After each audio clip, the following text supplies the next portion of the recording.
I just heard those readings and thought, wow, I'm really glad that I came to church today, because those sound like really encouraging, uplifting verses I'm really excited to hear James talk about.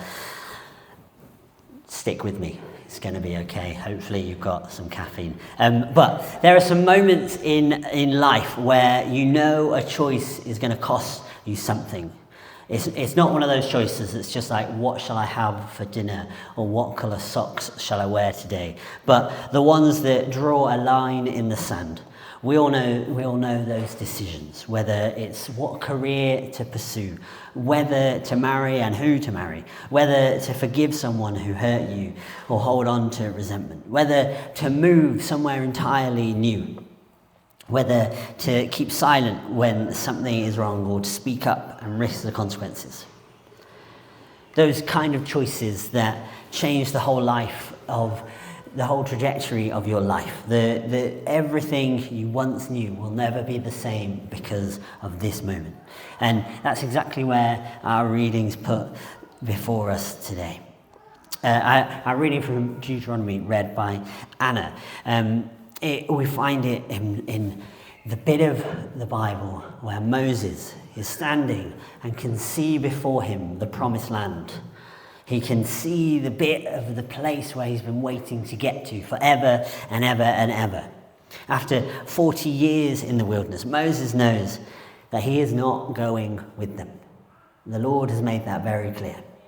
So he leaves them with this final charge, his rallying cry. See, I set before you today life and prosperity, death and destruction. For I command you today to love the Lord your God, to walk in obedience to him, and to keep his commandments, decrees and laws.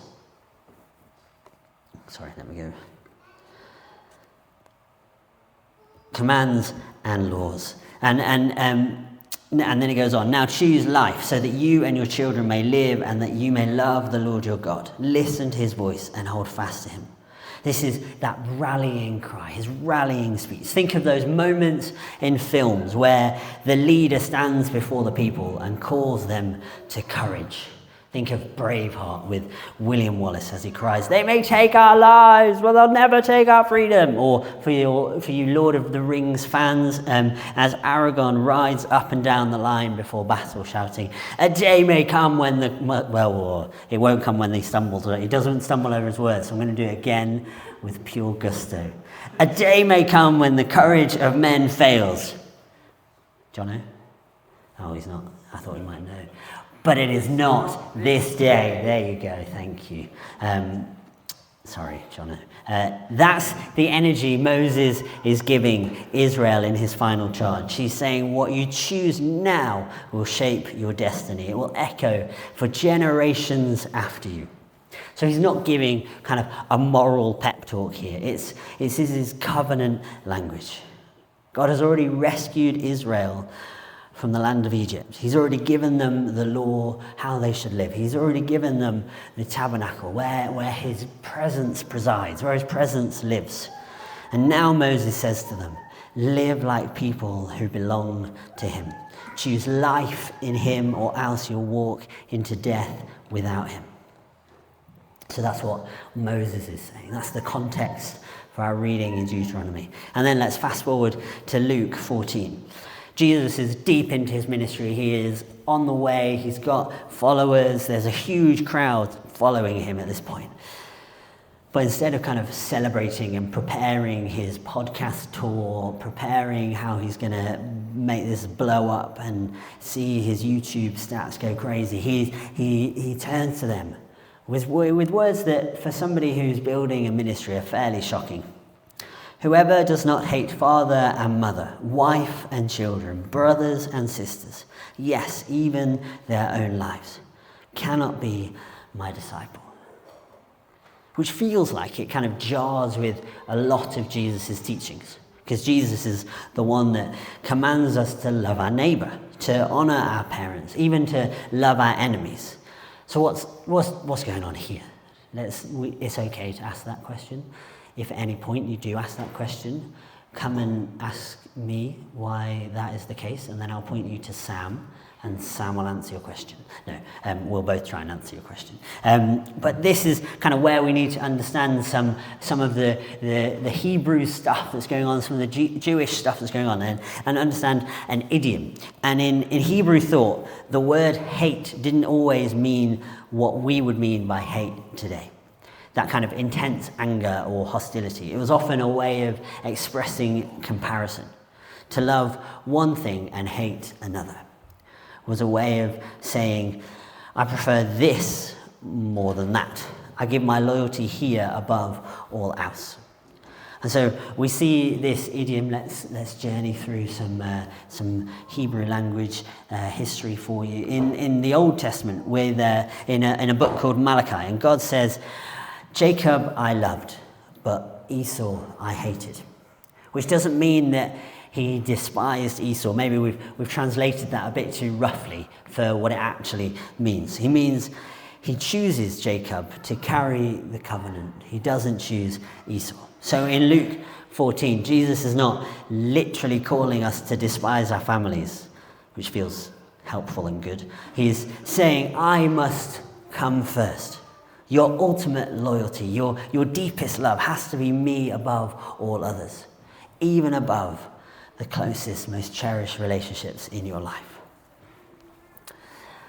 And then not to be one to miss really making a point. Jesus drives the point home and says, whoever does not carry their cross and follows me cannot be my disciple. And so like Moses, Jesus is putting a choice before us. All or nothing. Don't drift along in the crowd. Count the cost. Know what you're choosing. I heard a story of a primary school teacher, and at the beginning of each year, she tells her children that they're going to grow a garden. And so she gives them a seed. They each get a seed. They each get a pot. They each get some mud. And some of the kids are really excited about the day, and then the next day they're less excited, and they forget to water their plant entirely. And the soil dries up, the shoots wither, and they don't really have a plant after about 2 weeks. But some of the other kids who stick with it, who water their pots every day, even when nothing seems to be happening, they're the ones who weeks later see green shoots pushing through the dirt, and then eventually some flowers, and then eventually some fruit. I want to suggest that this life of following Jesus, of walking with him, of growing closer and more like him, is a bit like that. That as we choose him day after day after day, through hidden, costly, ordinary choices, we see new life. We see little green shoots start to stick up. And then eventually flowers, and then eventually fruit. So let's be people who choose every day just to water a little bit more. There's a thread between all of this. I'm going to tie that together now. So if you've drifted, come back. And the thread is that the choice is real. The cost is real. How do we do this? How do we live this? What does this mean? Moses says that life or death. Jesus says carry the cross or walk away. And the Bible takes human freedom seriously. God doesn't manipulate us into obedience. He invites us. He warns, but he doesn't coerce. To love God is to freely choose him. We really get that choice. It's not like you come here and then God's like, got him. They believe in me now. You get to walk out again later on and be like, no, I'm still not sure. And that's okay. Every day we get that choice. That's number one. Number two, the cost is real. Jesus, in our readings, if he really wanted to kind of like get you to sneak in the back door and then be like, boom, there's a cost. It's real. He's not doing that. And I'm not doing that, fortunately. He doesn't downplay the weight of following him. He uses the starkest possible language to carry our cross is what we're invited to. In the first century, the cross wasn't a metaphor. Imagine the cross and then think electric chair. It's kind of the way that it would have been seen in that time. It was Rome's instrument of execution. So he's saying, as he describes us carrying our cross, he says, prepare to die to yourself, to your old priorities, even if necessary, to your very life. That's the cost. So number one is the choice is real. Number two, the cost is real. Number three, the paradox of how we get to life through death. So if you were wondering what the central kind of idea of Christian thought is, or following Jesus, is that death is the doorway to life. Moses says, choose life. Jesus says, lose your life and you will find it. And it might seem a bit like they're contradicting each other here, but they're kind of unveiling the same truth. Life with God always means surrender. To die to ourselves and find life in him. And Paul, who wrote a whole load of the New Testament, planted a whole load of churches in the early church, he wrote this as he echoed to Galatians. I have been crucified with Christ, and I no longer live, but Christ lives in me. And so as we lay down our lives, we don't just lay down our lives to emptiness, but we lay down our lives and then Christ lives in us. He takes on, he comes and he fills us once again. And number four. So number one, the choice is real. Number two, the cost is real. Number three, the paradox of life through death. Number four, the grace behind the command. There is grace. There is always grace, but there is grace behind the command. And here is the good news. That command to choose life is not a call to grit our teeth and kind of strive harder, shake ourselves up, wake up at 5 a.m. and have a cold plunge and then be like, yeah, I'm going to choose life. No, it's okay. Nobody's asking you to do that. And the people who are asking you to do that are crazy. That's not part of my talk. Just before our passage in Deuteronomy, Moses says to the Israelites, the word is very near you. It is in your mouth and in your heart, so you may obey it. And so the word is already in us. And then the New Testament builds on that. Jesus builds on that message of the word being very near to us by being the word himself. The start of John talks about how Jesus is the Word made flesh. And so the Word made flesh, so Jesus comes down from heaven and is the Word on earth, the Word of God on earth, has already walked the path before us. He's already carried the cross for us. He's already risen to life on the other side. So when he calls us to choose life, he's really inviting us to share in his life, to join in with what he has already done. And we want to be a church that gives practical things around what it means to follow Jesus, what it means to become more like him. And so we're going to spend time doing 21 days of prayer and fasting. We're going to step into this time, not to kind of try and lose some weight, because the idea is that we're not going to do 3 weeks of not eating anything. There are some health issues with that. There are lots of different ways we're going to engage in fasting, not just food, but the social media, other things. But we're going to journey through that together. But we're going to do this so as our way of saying, I choose life in Jesus over every other appetite, over everything else. It's saying I don't live by bread alone, but by every word that comes from the mouth of God. And so, as we step into this, there isn't kind of a tick sheet. You don't have to send a message in saying, I did it, I fasted. Where is my prize? James, I've prayed all 7 days of this week and I'm looking pretty good for the next. That isn't the point. The point is that if you manage to pray for 2 days, but that's 2 more days than you prayed last week, then that's amazing. Because the goal is that we grow closer to him. We become more like him. We choose life in Jesus over everything else. So it's not about proving how spiritual we are or earning God's favour. It's about clearing away the noise so we can hear his voice. Prayer and fasting create for us space for that daily choice of growing more like Jesus.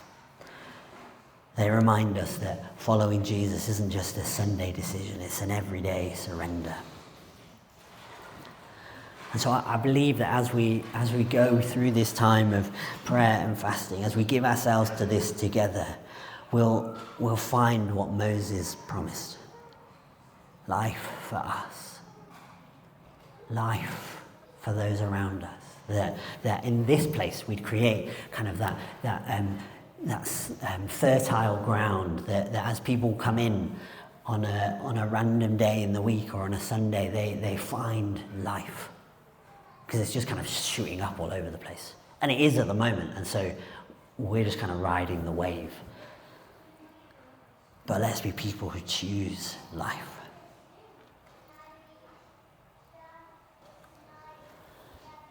So go and find the QR code. Grab a booklet next week and let's journey it together.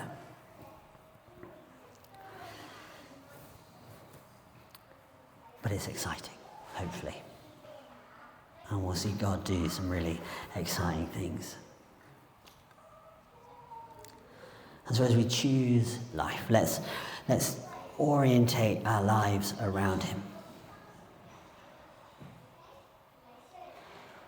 Let's find ways that following Jesus is not something we fit in the edges of our lives, but that kind of takes all of it in the most wonderful way. That as we live lives where we forgive those who maybe don't quite deserve it. That where we have generosity when we know we'd rather hold back. That we're people who put Jesus first, even when it feels uncomfortable, maybe in our workplace or with our family. It means choosing to put him first, but knowing that there's always grace when it feels a bit too hard, that we're always welcomed home. We get to choose life. And the other side of that surrender is abundant life, eternal life, the kind of life nothing else can give us. And so as I finish, so the invitation is the same as it was on the plains of Moab, as Moses gives his rallying cry. And on the road to Jerusalem with Jesus, I set before you life and death. Choose life. And maybe for some of us today, that looks like one big decision, and that big decision is choosing to say yes to Jesus for the first time. Choosing to be like, okay, I've kind of been on the edge of this for a little while. Today is the day. I want to make a point of this is the day that I choose Jesus for the first time, and I'm making it serious. And if that is you, I'd love to chat with you after the service. Or maybe it's one smaller decision. It looks a bit different. It's just choosing him again in the quiet of your Monday morning. Choosing him again on the quiet of your Tuesday morning, your Wednesday morning, your Thursday morning. We're invited to choose. We're invited to life. I want to encourage us to choose that life. That life that is abundant, that is joy-filled, that is not without its troubles, but the one who walks with us, never leaves us, never forgets us. Amen.